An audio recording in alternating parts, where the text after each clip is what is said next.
नमस्कार जय जगन्नाथ दर्शक बंधु एसपी एस्ट्रोलॉजी ओडिशा चैनल प्रसारित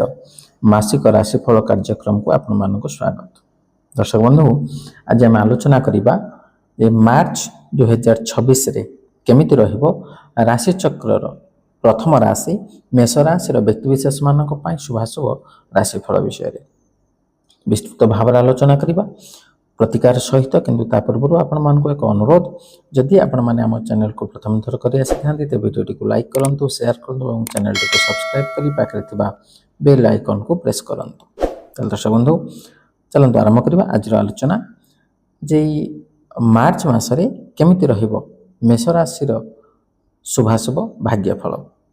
दर्शक बंधु ए मेष राशि जहार अधिपति ग्रह होचंदी मंगल यार शुभवार मंगलवार गुरुवार घातवार रविवार शुभ संख्या 139 शुभ रंग गोलापी हलदिया नाली। दर्शक बंधु यही मार्च मासरे मेष राशि व्यक्तिविशेष मानक पई कौन रहिबो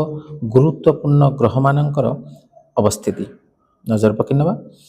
बृहस्पति मिथुन राशि रे अवस्थान करुथबारु आपनक राशि पई तृतीय, शनि मीन राशि अधिष्ठान करुथबारु आपनक पई द्वादश, राहु कुंभ राशि अधिष्ठान करुथबारु आपनक पई एकादश एवं केतु सिंह राशि रे अवस्थित थिबारु आपनक पई पंचम स्थान रे अधिष्ठान करूछंदी। तो गोचरीय ग्रह स्थिति को नजर रखी आम यही विचार करि परिबा जे एही मास आपनक पई उत्थान पतन रे भरपूर रहिबार संभावना अछि। आर्थिक दिगरु एही मास उत्थान पतन रे भरपूर रहिबो जेउठारे मास आरंभ रे सामान्य खर्च सहित आमदानी वृद्धि पाइबो। अन्य पक्षरे मासर द्वितीयार्ध रे खर्च द्रुत गति रे बढ़िबो एवं आमदानी रे किछि अभाव अनुभव होई पारे। स्वास्थ्य दृष्टि आपण मासर प्रथमार्ध रे अनुकूल रही पारंती किंतु द्वितीयार्ध रे आह्वानर सम्मुखीन हेबाकू पड़ी पारे। चाकरीजीवी माने कार्य रे व्यस्त रहिबे एवं उल्लेखनीय कार्यभार सम्मुखीन हेबे। अन्य पक्षरे जो माने व्यवसाय रे अछंती सेमाने मासर प्रथमार्धरु सेमानक कठिन परिश्रमर सुफल देखिबाकू पाइबे। आपनको आपनक व्यवसाय रे पुंजी विनियोग करिबाकू पड़िबो। प्रेम संपर्क पाई मासर आरंभ भल हेबो किंतु किछि दिन परे पारस्परिक संपर्कर उत्थान पतन वृद्धि पाइबो एवं संपर्क रे समस्या बढ़िबो। विवाहित मानक पाई मासर आरंभ टिके भल हेबो। पारिवारिक जीवन साधारण रहिबार संभावना अछि। आपण आपणक भाई भौणिक मानक ठारू साहाय्य पाइबे। छात्र छात्री माने आह्वानपूर्ण समय सम्मुखीन होई पारंती। आपणकर विदेश भ्रमणर संभावना मध्य सृष्टि होई पारे। दर्शक बंधु जो गुरुत्वपूर्ण ग्रह मानक कथा में आलोचना करूथिले सर्वप्रथमे सेही ग्रह मानकर यदि व्यक्तिगत फल विषय में कथा हवा तेबे सर्वप्रथमे देवगुरु बृहस्पति। ए बृहस्पति होचंदी धन धान्यर कारक, विद्या बुद्धिर कारक, जश कीर्तिर कारक, आध्यात्मिकतावादीर कारक, समस्त प्रकार सकारात्मक दिगर कारक होचंदी देवगुरु बृहस्पति। बृहस्पति आपनक राशि पई तृतीय स्थान रे एई गोचरीय स्थिति अनुसार बृहस्पति द्वितीय, पंचम, सप्तम, नवम एवं एकादश स्थान रे शुभ फल प्रदान करिथांती। आपनक राशि पई तृतीय स्थान अधिष्ठान करुथबारु बृहस्पति मिश्रित फल आपनकु प्रदान करिवे। अर्थात जेतेबेले शुभ ग्रह मानकर संस्पर्श रे तांकर दृष्टि रे आसीबे आपनक पई शुभ फल प्रदान करि पारंती एवं जेतेबेले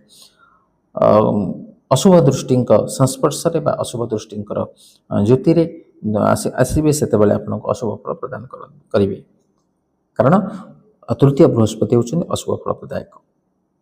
तो यही समय मध्य जो माने व्यवसाय वाणिज्य क्षेत्र अच्छी सेमानकर यही समय मध्य व्यवसाय वाणिज्य रे सामान्य अवनति होई पारे बा बेले बेले आपनकर आय वृद्धि पाइबो एवं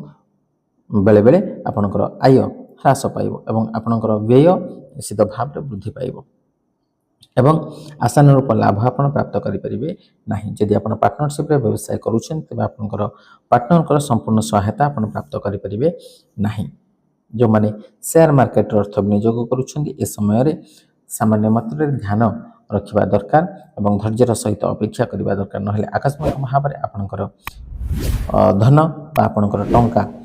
क्षेत्र में आपण असुविधार पड़ पारती क्षतिर पड़ पारती जो मैंने आध्यात्मिक क्षेत्र अच्छा से ए समय सामान्य रूप से अनाग्रह प्रकाश करें आप आध्यात्मिक क्षेत्र प्रति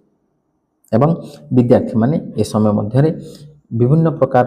समस्यार सम्मुखीन हो पारती पाठपढ़ा प्रति आग्रह कमी जापे एवं अन्य दिगरे मनोनिवेश करी आपण पाठपढ़ा क्षेत्र दूरे जाई पारती किंतु निरंतर भाव में जदि आप धैर्यर सहित अध्ययन क्षेत्र में मनोनिवेश करेंगे तेज निश्चित भाव में आप सफलता प्राप्त करेंगे। द्वितीय यदि आम शनि कथा आलोचना करवा तेज शनि होती